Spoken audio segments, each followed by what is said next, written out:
Evet sevgili arkadaşlar, ÖSYM daha önce böyle bir soru sordu. Belki bu dönemde, bu senede böyle bir soru sorabilir. Şimdi ne diyor bu sorumuzda? Aşağıdaki haritada Orta Doğu'da uygulanan bazı nüfus politikalarının dağılışı göstermiştir.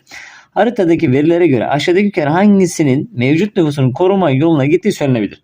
Şimdi sevgili arkadaşlar, bildiğiniz aslında bir harita bilgisi sorusu. Harita bilmeyle alakalı. Bana neyi soruyormuş? Nüfusunu koruma yolu. Koruma, mevcut nüfus koruma. Yani bana bu renklerden bir ülkeyi soruyor arkadaşlar. Buna bakmamız lazım. Tamam. Şimdi bu ülkeleri yazayım. Mesela buradaki ülkemizin adı ne? Umman. Şuradaki ülkenin adı ne? Birleşik Arap Emirlikleri. Tamam. Bayağı.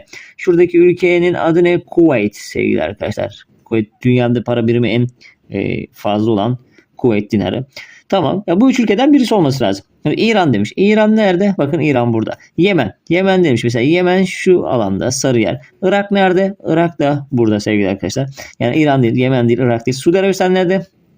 Kırmızı alan Suudi Arabistan burada. Ve Kuveyt nerede? Bak Kuveyt burada. Burada doğru cevap ne olur? D seçeneği Kuveyt olmuş olur. Beğenip takip etmeyi unutmayın.